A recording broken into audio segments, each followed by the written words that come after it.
Hi everyone, Amanda Random here. I've been having lots of people ask me about how I do my plastic canvas things, and this was one that everybody absolutely loved. I just made a Kleenex box out of plastic canvas, and I did obviously the Mario theme. I have the Mario head, the Mario star, the one-up life, and the flower. Now, all I did to make this, bam, regular box of Kleenex, and I took plastic canvas like this and cut them to the size I wanted and just kind of, actually for this I found some patterns on Pinterest, but they were patterns actually for, what were they for? They were for coasters made out of perler beads. But I decided to kind of eyeball those coasters, myself, and just count out something that I thought would fit over the top of one of my small Kleenex boxes. And this was one of the things I made my husband for his tattoo shop in the back. Because, I mean, who doesn't like Super Mario or regular Mario or Mario Brothers, period? It doesn't really matter. But the reason I'm showing you this is to kind of give you an idea of how I did it. That's what the inside looks like. It's not as pretty as the outside, but you can still see the pictures for the most of it. So what I wanted to kind of tell you about was, right now I have a project that I'm making for a silent auction for some bidding for a happily new, almost married couple. They're going to have a silent auction so that they can help raise money to go to Vegas for their honeymoon.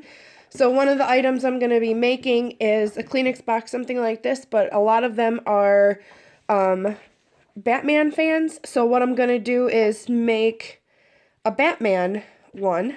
I don't have a design I'm going to follow, so I'm going to kind of pull it out of my butt. And I'm going to go from there. So what I did first was, this is the brand I use. They're only a couple bucks. There's 6 pieces in there, and it's the 10 by 5, or 10 and a half by 13 and a half inches. And it's just any plastic canvas that you want to use. Like I said, anything will work. And it comes in big sheets like this. And what I did, don't mind my messy house back there, I'm trying to do laundry even though I'm totally dipping out on it so I can do something completely different. Haha. How's that for domesticated violence? So what I did was I eyeballed the size that I kind of wanted because I couldn't remember what I did up here, so I was like, well, you know what I'm going to go with? I'm going to go with 37 by 37 because I'm random and that's just what I decided and fits pretty dang close to that. So what I did with my paper here was I just took it all and I measured out the 37 by 37 piece that I wanted. Obviously, you just count the dots to get that, and you trim it down to the flat edge, and you have your 37 by 37, and I did that, obviously, 4 times. So now that I have that done, I grabbed my yellow yarn. Obviously, if I'm making a Batman symbol, the Batman symbol is going to be yellow in the middle with the black all the way around. So I also have my yellow and my black right here. This is a Susan's, my fingernails. This is a Susan Bates needle, Susan Bates. And you can find them, and I'll look up the exact size of this needle, but this just fits perfectly through the canvas. Because that's what we're going to be doing. We're going to be basically cross-stitching on canvas, but instead of making the X's like you do when you cross-stitch, you just keep all of your lines in this diagonal pattern, kind of coming horizontally, whatever you... I cannot talk. I swear I'm not retarded. Anyway, you keep them all going in this fashion. Do you see how they're going from the bottom up to the corner? So it's, you know, bottom left to top right. And that's just how you keep going in that direction. And that's what gives it that overall finished look where there's not all these holes and gaps and whatnot. So let me get started. I'm going to pick a spot here and put this in, and then we'll go from there and I'll show you guys how to do this.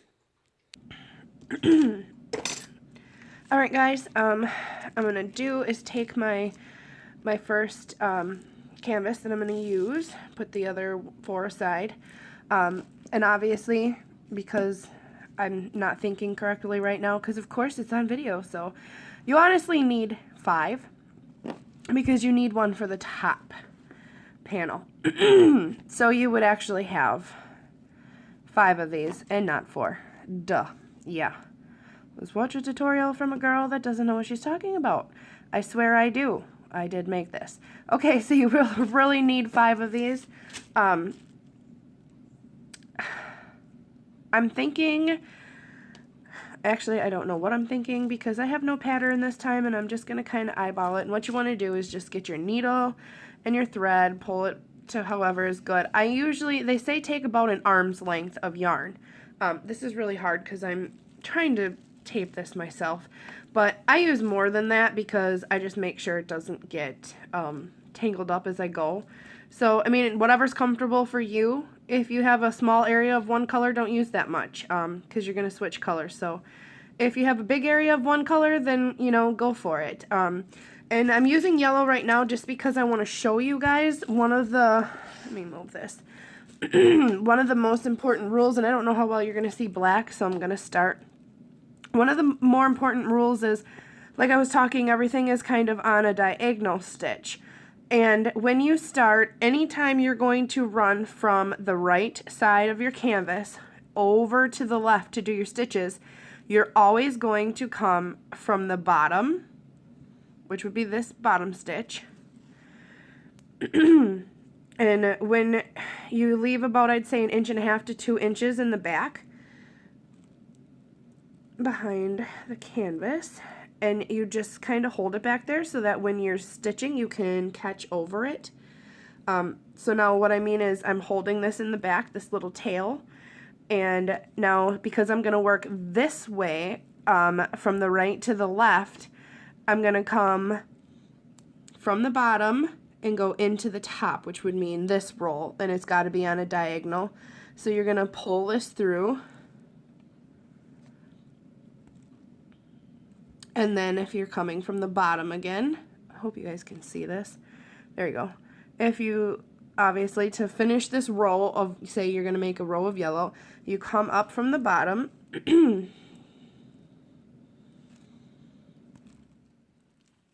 go over to the top on that diagonal, pull it through again, and see how you're catching this back tail in it while you're doing it. So now you have your 2. Here's your tail. You come up behind it from the bottom, pull it through, and you don't want to pull too tight because you're going to get really tight stitches then, and it's not going to look as full, I guess, with the yarn. So you kind of just have to figure out your tension. But now that you're on the bottom, you go to, I can't look at it through the camera, through the top. And you just continue this then all the way across for your row until this back one gets completely hid in there by these stitches. And then now, just for the sake of it, so I can kind of just show you quick what I was talking about, once again here you would go into the bottom,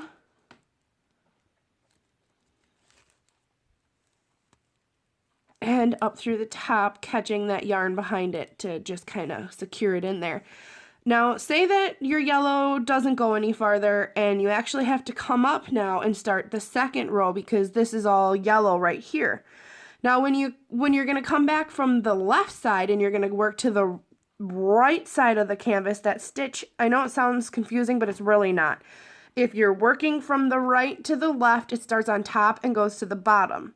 If you're working from the right to the left, it starts on the bottom and goes up to the top. What I mean by that now is, now we're going to come back this way, let's say. So whether or not you can trim this tail later or do whatever you want with it, it really doesn't matter. You can even bend it back and start to sew over it this way.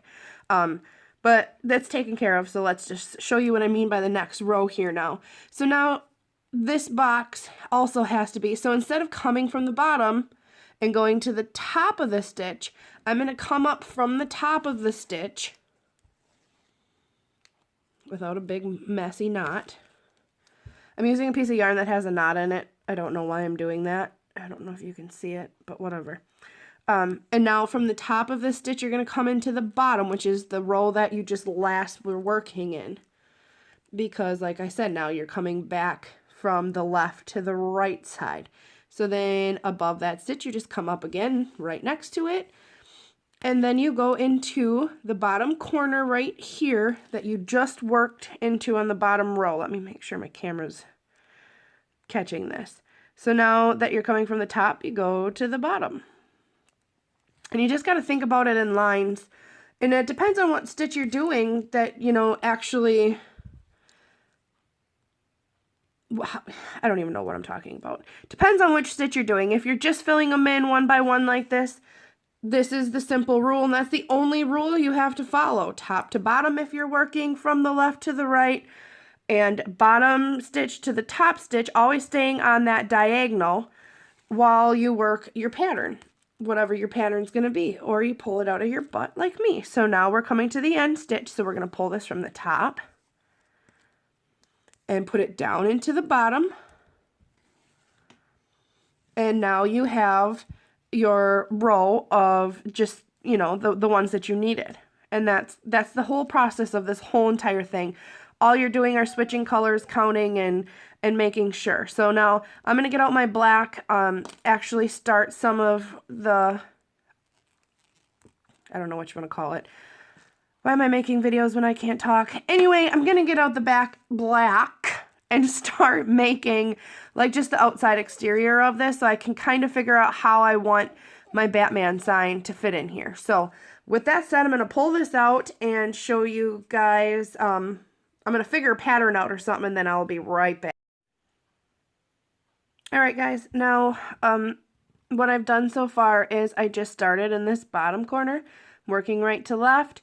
For whatever reason for me, I always like to just start all the way around, so I kind of can figure out what I'm going to do in the middle here, so that for some reason always just helps me. So what I wanted to show you guys is I'm working on that diagonal, and that tail now has been completely, minus the dog hair, that tail's been completely sewed in there, so now you're not even going to see that.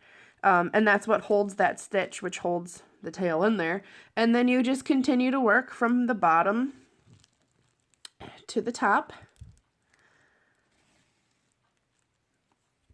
bottom to the top. And that's all I do all the way across. So instead of continuing to do this, I'll just show you what I do when I get there. Okay, guys? So yeah, this is pretty explanatory. Bottom, cross it over on that angle. You're never working on the one above it. You're always working one to the diagonal. So now this is all you're going to do for your bottom row if that's, you know, what you're choosing to do. I probably should have had a pattern so you guys could see what I'm really doing here, but kind of making it up as I go. So I'm just going to keep going all the way to the end, and then I'll show you what happens if you do run out of yarn or anything like that, and how you switch over and all that good stuff. So I will be right back. Alright, what I want to show you guys is, you see how quickly this yarn here that I've been working with is tangling, excuse me, tangling and kind of twisting up from the whole pull it through motion, and that can get really annoying and it can cause tangles in your yarn. So what you want to do, you see how fast that just twisted all right here? You want to pull this out, you do your regular stitch, right? And once you notice this happening all the time, what you want to do is, let me see if I can do this with me. Pull your hand and just pull this up and let this unravel and twist itself out. That will stop all of the twisting going on. And every so often you just want to see how it just hangs now, my normal stuff. So then all you want to do is just continue, and every time that starts getting like that, that's kind of your little trick of what you can do to stop it from being so twisted and tangled and causing knots. So then all you do is continue to go just like we had talked about And when I get to the end, I'll show you again what kind of the deal is on your way back. All right, now you can see I'm down over here to my last stitch of this row. And what I do is just finish it off. I come up into the bottom,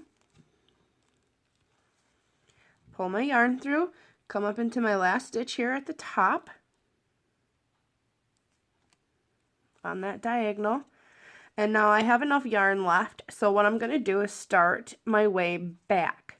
So what I'm going to do by that now, because we started at the bottom and we went to the top because we were working this way. Now since we're going to work from the right side, the left side over to the right, you're going to just, so that you don't get these gaps and it looks pretty, is instead of starting here and going to the top, you're going to start at this top row. Obviously not in the one next to it because there's no diagonal for you to go to on that one. So you start in the top row now and you find the first hole down here and you work your way back. And now it's all going to be top stitch, down into the bottom stitch that already has yarn in of this hole, because you're going to go on that diagonal. So from here down, and you want to just put it in there up into the side and come down, and then you'll see how that just makes this tight knit kind of piece where it's all going together. Like I said, I can't talk today. So now you just continue this because you're coming from the left side of the canvas over to the right. Now it's going to be the top hole on that diagonal. This happens a lot too. Pull this off. It just catches on the corner sometimes. And then you're going to go into the diagonal from here, which would be down here to that second or that first row. And now it's just going to start all coming together and forming this one solid roll of black for you. Border. That's the word I've been looking for. A border. I like sewing the border. So now you come up. You work always in the same line that you started in, all the way across. Then you work down into the line that you just finished. So now we're going top to bottom. Pull it out the back. Find the next hole in the line that you're working on. Poke it through. And you go down, find your diagonal, which is right here into that bottom line. Bam. So that's what you do to bring the row back. So now you know how to go there and back. Depending upon whatever side you want to start from, it does not matter. You can work from right to left or left to right. It never matters as long as you follow these rules. Now we'll work on a color change and I'll come back. But to not bore you guys, I'm going to finish this row and then I'm going to work my way up, across, and down to make that border, because I'm retarded and can't think of the words I'm trying to use. So yes, I'm going to make that border and then I'll come back and show you guys kind of how you go about changing the colors then and all of that good stuff. Once I start running out of this yarn here, I'll actually show you in my border how you pick up your next piece of yarn when you're done with this piece and how you continue that, because there's a little trick with that as well. So thank you for watching so far. I'm gonna speed this up, not speed this up. I'm not gonna bore you long enough to make you keep watching me painstakingly do this. So I'm gonna finish that up and then I'll come back and show you guys that next step for changing your yarn over. Alright guys, what I did now was use this piece of yarn up to where now you can see on my way back here, if I come up from the top, pull and go down to the bottom, it's getting pretty tight and I don't have much yarn left here. So what I'm going to do is make this my last stitch. So now what I want to do, since I'm in the back, is I want to take this on my hook and I'm just going to find a spot in here and pull it along underneath. You'll be able to feel it. And then I'm going to pop it through these stitches somewhere down here, because this is going to hide this tail of this working yarn for me so that I can start my new piece. And then all you do is pull it through. Now you see that's completely hidden and it's just coming out of the back here. So all you have to do is snip this down. I probably should have actually had a decent scissors that works. But anyway, there, now you go. You can see. You can't see. it's gone. It's hidden underneath these where I stuck my needle out, trimmed it down, and now it's hidden in there, and voila. And that's kind of the same process you're going to do when you start a new piece. Instead of working over the tail, you're just going to pull it through one of these strands coming up to, one of your worked areas already. You're going to pull it up and have it hidden. So instead of just talking about it, let's do this. All right, now off camera, all I did was cut another piece of working yarn and string it through my needle here. So now how to get this to start so that obviously I can start coming, God, I'm sucking at these camera angles, so that I can finish this row and come back. I'm going to flip it to the very back side where we just did that and hid our yarn. And what I'm going to do it with my needle is I'm going to come up, I'm going to say right here, at least this is how I do it. You guys can do it however you want. This is how I learned how to do it, and this is how I like to do it. So all I do is find a couple stitches and I bring it up right about where I need to finish this, and what I do is pull my whole entire yarn through here. And now I shouldn't have probably done this with black, but now here's this piece of yarn just hanging here. You can choose to pull that through until it's barely showing and then come back and snip it when you're done, and then voila, here you go. You're already on the back side. You turn it to the front now, and you grab your next stitch in that row just like you would, and you pull, and you go down to the diagonal, working across, and bam, get your hair out of there, yay. Now you're on your way. So it's as simple as that. You always want to work the same color into the same areas like that if you can. If you're switching colors, I recommend doing that kind of trick with the tail and just weaving that tail in under your own color in the back. That way you don't have like a bright yellow tail sticking out and trying to be covered by some black one, black cords or strings or yarn or whatever you're using for your project. So that's kind of my trick, and now you just keep stitching away. And if you want, you can grab this little piece that you just put in through there, snip it off, there you go, bam. Now the back looks just like the front for now, even though you're not going to see the back. So that's my next trick. Once I get to this end, I'm going to turn around and go back, or I'm going to start the sides. So as far as that goes, guys, that's number one. I'm going to end this here as far as the beginning kind of stitches, and then I'll either come back with a different project or I'll come back with this one and show you my design as far as how the Batman symbol is going to go. And I'll show you a finished product. But if you have any questions, please put them in the comments below. I'm sorry if this video was kind of shaky and I can barely speak English, even though I am American. Anyway, if you have any questions or comments, put them in the thing below. I'd be happy to answer or to help anybody that's got questions about this.